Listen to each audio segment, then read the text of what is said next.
Long ago, the Dark Lord Dredmor was bound in the darkest dungeons beneath the earth by great and mighty heroes. Centuries later, the magical bonds that hold him in place are loosening, and his power grows ever stronger. The land cries out for a new hero, a powerful warrior, or a mystic wizard like those spoken of in the prophecies of yore. What they have, unfortunately, is us. Welcome. This is the Dungeons of Dredmor, the realm of the Diggle Gods, though that is a subtitle added by an expansion, aptly named the realm of the Diggle Gods. I have 3 items of DLC with this. I think that's all there are at the moment. The version is 1.14, as you can see down in the bottom left there, and we have epically enormous eyebrows, as you have no doubt already noticed. This game is by Gaslamp Games, a rather cool little development studio that I've been following for quite some time. I'm really fond of this game, which I've had for ages, though I've only recently got all of the DLC, and I'm really looking forward to one of their upcoming games, Clockwork Empire. But more of that when it gets released, because I'll probably be playing it. Now, Dungeons of Dredmor is a roguelike in the truest sense of roguelikes. That is, it's a procedural dungeon. There's no popping back out, no building forts or anything like that. You're literally in a dungeon. The objective is to get to the bottom of the dungeon, which is several levels down, kill the big bad, and maybe possibly also bring back some loot. I don't know. I've never actually beaten the game, even though I've played it quite a lot. Though that is generally because I get reasonably far and then get distracted by something and then don't come back to that character for some months, and by then I want to start a new one. So hopefully we'll actually either beat the game or at least see a character to its inevitable and probably painful demise.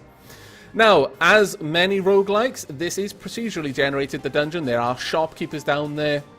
There are a whole slew of misshapen and odd creatures that we're going to fight. There's even mushroom growing and trap making and, again, giant eyebrows. Seriously, those eyebrows are huge. Now, I'm going to quickly go over the settings that are not going to be changing, well, unless I specifically mention it between each video.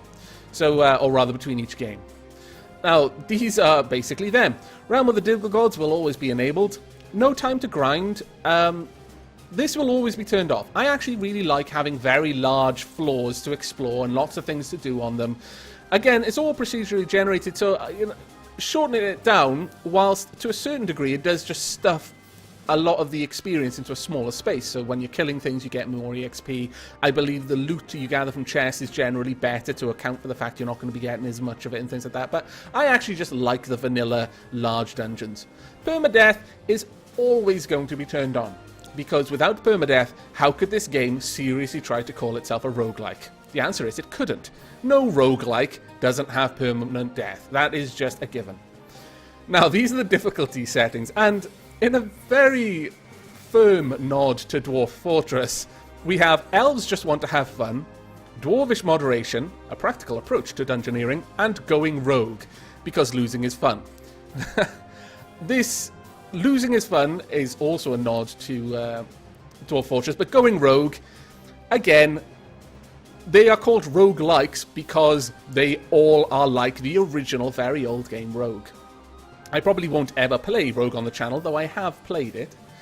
Now, I will usually be going for Dwarvish Moderation because it's got the word Dwarvish in it, but occasionally I might bump it up to Going Rogue just for a little bit of fun every now and then with a new character, but I'll make a point of letting you know about that when I do it. I will never be playing it on Elves Just Want to Have Fun because, generally speaking, I actually get quite far when I'm playing Dwarvish Moderation, and as I've said, usually the reason I stop playing is because I get distracted by another game, not because I died, so making the experience even easier on myself is probably going to lead to a very long and rather boring game.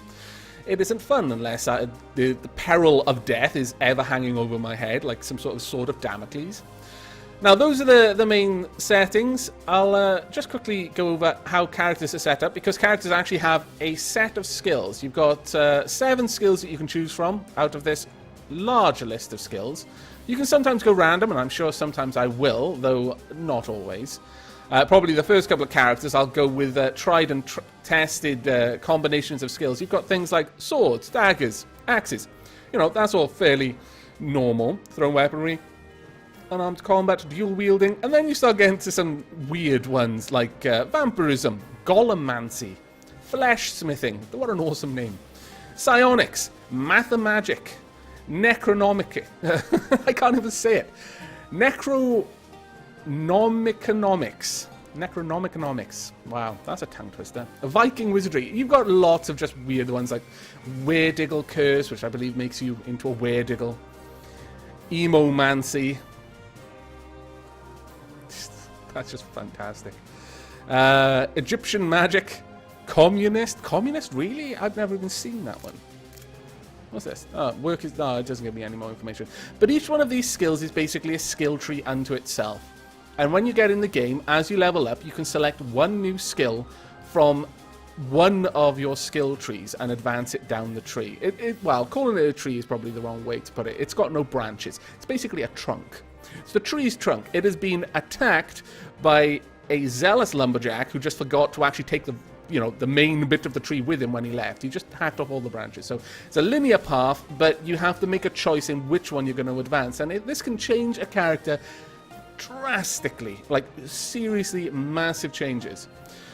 So I'll be picking a few for the first couple of characters that I make that I know and I'm familiar with, but I wouldn't be surprised if I just roll random on a couple of them. And once you've selected your skills, you hit done, and then you can choose to be a male or a female hero. I can only imagine they're related. I just... Those eyebrows... blows my mind. Now, unfortunately, there are no random names, because I imagine the random names in this would have been hilarious. But that does mean I get to name the characters after my viewers. So do leave me a comment if you would fancy a couple of characters named after you, possibly in the future, maybe. Depends how many people offer, because, as I've said, I do tend to get fairly far with my characters, usually. Cross fingers. So a character's run might take several episodes to go through, but they'll probably be a good... we'll probably be churning through characters on a relatively frequent basis. Now, just as a last comment, this isn't going to be a super frequent thing that I'm uploading. It's just that I felt in the mood to play this, and I thought, oh, well, you know what? Why don't I actually record it as well? I may as well. I'm playing it, and I have a great deal of fun playing it. It's a very funny game, so there's plenty to mock mercilessly as you're going through, including my own mistakes, and you don't have to hold back if I do something stupid. By all means, laugh to your heart's content. So that's why I'm going to be putting up this. So I'll be recording it, uploading it when I play it, but I'm not going to be playing it in the same sort of frequency that I do with my main series, which I actively think, oh, I should upload some of that. I'm going to play a couple of hours so I can record it and then upload it. This will just be a when I feel like it sort of thing. But there we are. That is it. I hope to see you in the very first episode, which will probably be recorded and uploaded along with this introduction. So until then, do take care.